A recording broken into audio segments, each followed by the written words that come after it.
Welcome to Garden Wise Adventures. My name is Malie. I live in Utah Zone 6/7 and it's time for another Plant of the Week video. Now this year I'm focusing on water efficient perennials, although every once in a while I'll sneak in ones that are a little less water efficient, because if you put them together with other plants that need the same requirements, they can be counted as part of your water efficient landscape. And today I wanted to focus on one of everybody's favorites, including my own, and that's peonies. Now this time of year is time for peonies. Mine are just barely starting to open, but I'll show you some pictures from last year when they're fully open. And then maybe I'll sneak in a few pictures of others that I find along the way. But peonies are absolutely gorgeous. There's so many different colors, and they can grow in hardiness zones from 3 through 9. So they are very hardy. They're wonderful to grow and they're absolutely gorgeous. Let's go show you mine and talk a little bit about how to grow peonies and why I consider them water efficient. Now this is one of the first peonies that I planted. This peony is probably about 8 years old. It's called White Cap, and then for some reason this year it's only produced 3 flowers. I'll show you a picture of previous years when it's produced many more flowers than this. For some reason though, this one is a little less prolific. It's got an absolutely gorgeous flower. Now this flower is in a bed where my irrigation goes off once every week to 2 weeks, but it's right next to my neighbor's lawn, so I think it might get a little bit of extra water. I have never fertilized it, and that is probably why we're getting fewer flowers this year. So this year I've committed myself to giving it a good, well-balanced fertilizer at the beginning of the year and then once again at the end of the year, and see if we can improve the flowering on this one. Let's go show you some more. Now this peony right here is representative of how tough peonies are, but how hard it is to get them to flower sometimes. This peony right here is the exact same age. I purchased it with the same time and planted it the same time as the other peony, as my White Cap. I have no idea what this one is called, but look, the bumblebees absolutely love them.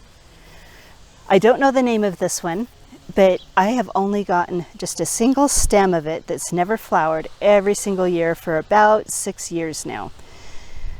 It's because I moved it. I dug it up from one area and moved it to another. This area I never thought about giving it extra water.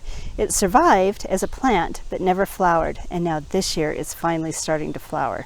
Let me show you another one that is in the same boat, except for it's still not flowering, and I don't know if it ever will.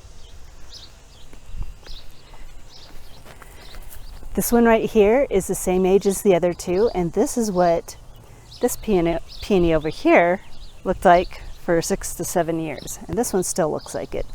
So I am actually fertilizing them a little bit more. I'm going through, when I water my strawberries, I hand water strawberries in this bed. I have strawberries at the edges of the bed that need to be hand watered 3 times a week. When I hand water those, I'm starting to hand water my peonies a little bit more. And I'm wondering if that's what caused this one to finally flower.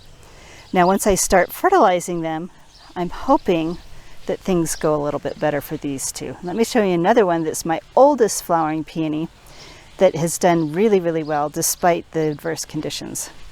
Now this is the first peony I ever planted. I think it's a Sarah Burnernhard, but it comes out pure white.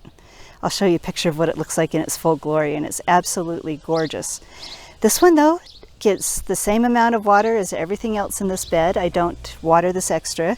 It's never really been fertilized, but it seems to be happy. You know, it's not huge, so maybe if I fertilize it more and water it more, it will get a little bit bigger. But I absolutely love this one. Let's go show you some other peonies. This is one of my newer peonies. I planted it last spring. Obviously it didn't bloom then, but it looks like it's getting ready to bloom now. This one I have treated correctly. I've fertilized it. I have been giving it a little extra water, and it is giving me blooms the second year. Now I think this one is called Coral Beauty. I will go look that up and put it on the screen, but I'm really excited to see what these flowers look like. We have another smaller one over here next to my yarrow, and it's got 1 bloom on it. Now I have no idea how this peony appeared. Maybe it was a seedling, I don't know, but this is a more wild form of peony. But I still think they are gorgeous. This just appeared one day. I obviously did not plant it on purpose in between all of my peach trees that are now gone. And I want to leave it here. I don't know how we're going to be able to do that. Maybe I'll figure out the best way to dig up and transplant a peony. But even though it's the wild form of peony, I think it is gorgeous. Look at this flower. This peony does get quite a bit of water because we have, well, actually it doesn't. Let's see, it gets it about once a week.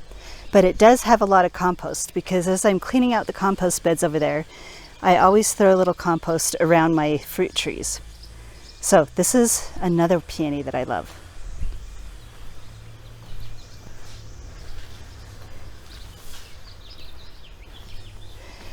This peony is a different type of peony. This is a tree peony. It's got thicker, tougher branches, so it does not ever die back to the ground. Matter of fact, you should probably never really truly prune your tree peonies. They're very, very slow growing.